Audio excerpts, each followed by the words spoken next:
আসসালামু আলাইকুম। সংবাদে আপনাদের সবাইকে স্বাগত জানাচ্ছি। আমি ফিরোজ তোহা। শুরুতেই সংবাদ শিরোনাম। বাংলাদেশের সর্বশেষ গুরুত্বপূর্ণ আপডেট সংবাদে আপনাকে স্বাগত। শুরুতে সংবাদ শিরোনাম, পরে বিস্তারিত। শুরুতেই জানাব, অপারেশন ডেভিল হান্টে ২৪ ঘন্টা গ্রেপ্তার আরও ৬০৭ জন। গত ২৪ ঘন্টায় সারা দেশে অপারেশন ডেভিল হান্ট পরিচালনা করে আরও ১,৭৭৫ জনকে গ্রেপ্তার করেছে আইনশৃঙ্খলা রক্ষাকারী বাহিনীর সদস্যরা। এর মধ্যে অপারেশন ডেভিল হান্টে ৬০৭ জন এবং অন্যান্য মামলায় ১,১৬৮ জনকে গ্রেপ্তার করা হয়েছে। আজ মঙ্গলবার ১১ ফেব্রুয়ারি পুলিশ সদর দপ্তর থেকে সব তথ্য জানানো হয়েছে।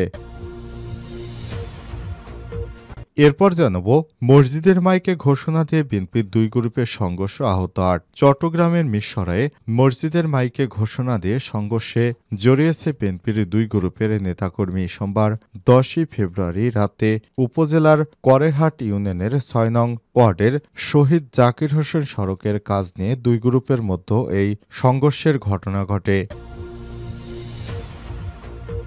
এদিকে গণহত্যার অভিযোগে গ্রেপ্তার এএসপি জাভেদ ইকবাল ট্রাইব্যুনালে। জুলাই আগস্ট গণ অভ্যুত্থান, সংগঠিত গণহত্যা ও মানবতাবিরোধী অপরাধের অভিযোগে মামলায় তৎকালীন এএসপি জাভেদ ইকবালকে আন্তর্জাতিক অপরাধ ট্রাইব্যুনালে আনা হয়েছে। জানাবো, প্রধান বিচারপতির সঙ্গে বিভাগীয় কমিশনার ডিসিদের সাক্ষাৎ ১৭ ফেব্রুয়ারি। প্রধান বিচারপতি সৈয়দ রেফাত আহমেদের সঙ্গে সৌজন্য সাক্ষাৎ করবেন। জেলা প্রশাসকদের সৌজন্য সাক্ষাৎ অনুষ্ঠিত হবে আগামী ১৭ ফেব্রুয়ারি সোমবার। এ উপলক্ষে সুপ্রিম কোর্ট অডিটোরিয়ামে অনুষ্ঠানের আয়োজন করা হয়েছে।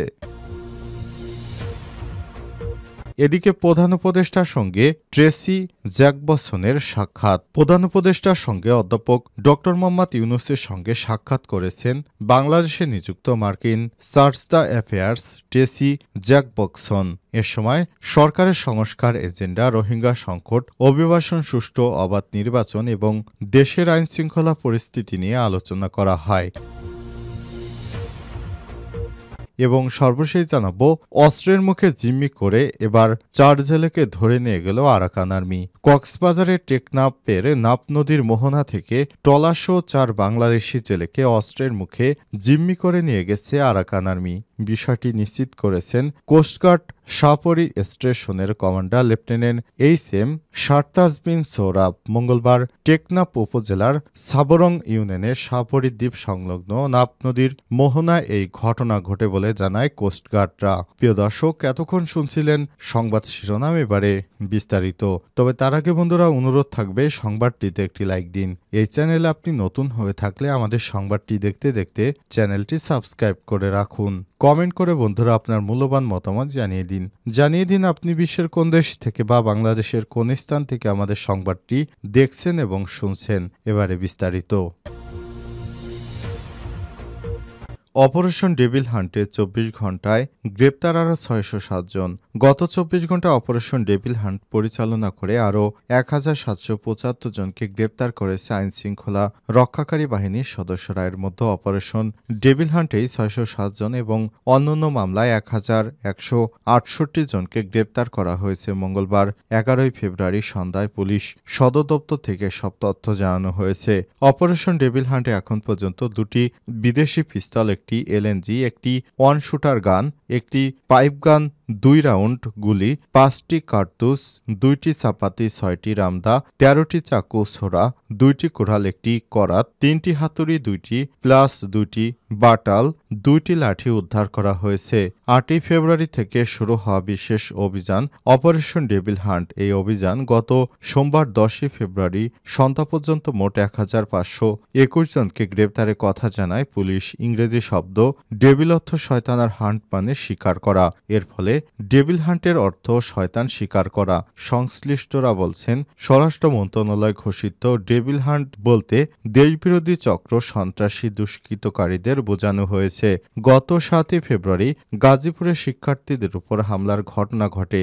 এর জন্য বৈষম্যবিরোধী ছাত্র আন্দোলন আওয়ামী লীগকে দায়ী করে এই ঘটনার পরপরই দেশের সামগ্রিক নিরাপত্তা ব্যবস্থা জোরদার করার সিদ্ধান্ত নেয় অন্তর্বর্তীকালীন সরকার। এরই ধারাবাহিকতা ৮ ফেব্রুয়ারি থেকে অপারেশন ডেভিল হান্ট নামক এই অভিযান শুরু হয়েছে। মসজিদের মাইকে ঘোষণা দিয়ে বিএনপির দুই গ্রুপের সংঘর্ষ, আহত ৮। চট্টগ্রামের মিরসরায় মসজিদের মাইকে ঘোষণা দিয়ে সংঘর্ষে জড়িয়েছে বিএনপির দুই গ্রুপের নেতাকর্মী। আজ উপজেলার করেরহাট ইউনিয়নের ৬ নং ওয়ার্ডের শহীদ জাকির হোসেন সড়কের কাজ নিয়ে দুই পক্ষের সংঘর্ষ বাধে। খোঁজ নিয়ে জানা গেল, কয়লা জাকির হোসেন সড়কের কাজ নিয়ে বাকবিতণ্ডা হয় স্থানীয় ওয়ার্ড বিএনপি সমন্বয়ক আনোয়ার হোসেন ও বিএনপি নেতা আহসান উল্লাহর মধ্যে। বাকবিতণ্ডার জের ধরে সংঘর্ষে লিপ্ত হয় দুই গ্রুপ। পরবর্তী সন্ধ্যার পর সিএনজি যোগে আনোয়ার এর অনুসারীরা পশ্চিম সোনাইগ্রামে লাঠিসোঁটা ও দেশীয় অস্ত্র নিয়ে হামলা করার উদ্দেশ্যে যাত্রা করেন। এমন সংবাদের ভিত্তিতে সোনাইগ্রামের মসজিদে ঘোষণা করা হয়। ঘোষণা শুনে গ্রামবাসীরা একত্রিত হয়ে পাল্টা ধাওয়া দেয়। এ সময় দুই পক্ষের প্রায় ৮ থেকে ১০ জন আহত হয়। আহতরা উপজেলা স্বাস্থ্য কমপ্লেক্সে চিকিৎসা নিচ্ছেন। জানা যায়, শহীদ জাকির হোসেন সড়কের ১ কিলোমিটার রাস্তার কাজ চলমান রয়েছে। ঠিকাদার জাহাঙ্গীর কবির চৌধুরী পালিয়ে যাওয়ার কারণে সম্পূর্ণ কাজ সমাপ্ত করা সম্ভব হয়নি। পরবর্তী কার্পেটিংয়ের কাজের জন্য উপজেলা থেকে সমন্বয়করা কাজের অনুমতি নেয় স্থানীয় বিএনপি নেতা আনোয়ার হোসেন এবং পরবর্তী এই বিষয়টি নিয়ে সংঘর্ষের ঘটনা ঘটে। সংঘর্ষে বিএনপি নেতা নুরনবী, আব্দুল হাই, মোমিন আহসানুল্লাহ, সোহাগ, ইমন হোসেন, হাসান সহ ৮ থেকে ১০ জন গুরুতর আহত হয়েছে বলে জানা গেছে। এরপরই সেখানে অতিরিক্ত পুলিশ মোতায়েন করা হয়। গণহত্যার অভিযোগে গ্রেপ্তার এএসপি জাবেদ ইকবাল ট্রাইব্যুনালে। জুলাই আগস্ট গণ অভ্যুত্থানের সময় সংগঠিত গণহত্যা ও মানবতাবিরোধী অপরাধের অভিযোগে মামলার তৎকালীন এএসপি জাবেদ ইকবালকে আন্তর্জাতিক অপরাধ ট্রাইব্যুনালে আনা হয়েছে। মঙ্গলবার ১১ ফেব্রুয়ারি আন্তর্জাতিক অপরাধ ট্রাইব্যুনালে সংক্রান্ত বিষয়ে শুনানি হওয়ার কথা রয়েছে। বিষয়টি সাংবাদিকদের নিশ্চিত করেছেন প্রসিকিউটর গাজী এমএইচ তামিম। এর আগে বিকাল ৪টার দিকে গণ অভ্যুত্থানের সময় গণহত্যা ও মানবতাবিরোধী অপরাধের অভিযোগে মামলার জাবেদ ইকবালকে গ্রেপ্তার করা হয়। তাকে বর্তমানে আন্তর্জাতিক অপরাধ ট্রাইব্যুনালে আনা হয়েছে এবং একে ট্রাইব্যুনালের মাধ্যমে তার বিচার সম্পন্ন করা হবে বলেও জানিয়েছেন আন্তর্জাতিক অপরাধ ট্রাইব্যুনালের চিফ প্রসিকিউটর তাজুল ইসলাম। ৫ই আগস্টে যারা গণহত্যার সঙ্গে জড়িত তাদের অবশ্যই আন্তর্জাতিক অপরাধ ট্রাইব্যুনালের মাধ্যমে তাদের সাজা নিশ্চিত করা হবে বলে জানিয়েছে রাষ্ট্রপক্ষ।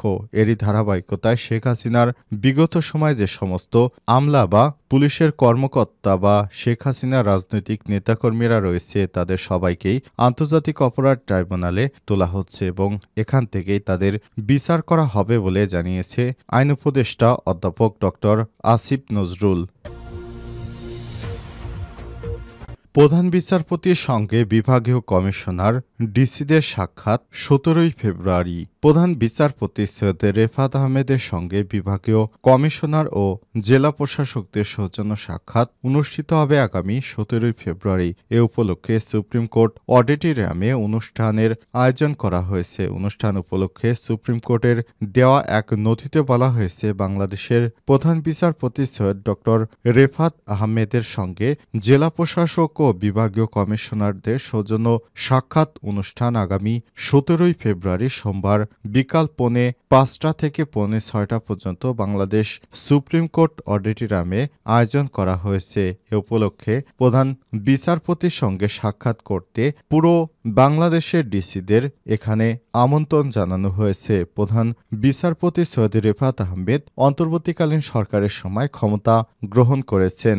এর আগে প্রধান বিচারপতি হিসেবে নিয়োজিত ছিলেন ওবায়দুল্লাহ। তিনি শেখ হাসিনার সময় প্রধান বিচারপতি নিয়োজিত হওয়ার পর ছাত্র জনতা তার পদত্যাগে বাধ্য করে। এরপর ছাত্র জনতা নতুন বিচারপতি মনোনয়ন করে। সেখানে সৈয়দ রেফাত আহমেদকে প্রধান বিচারপতি হিসেবে মনোনয়ন করা হয়। এরপর রাষ্ট্রপতি শাহাবুদ্দিন চুপ্পু প্রধান বিচারপতিকে শপথ বাক্য পাঠ করান।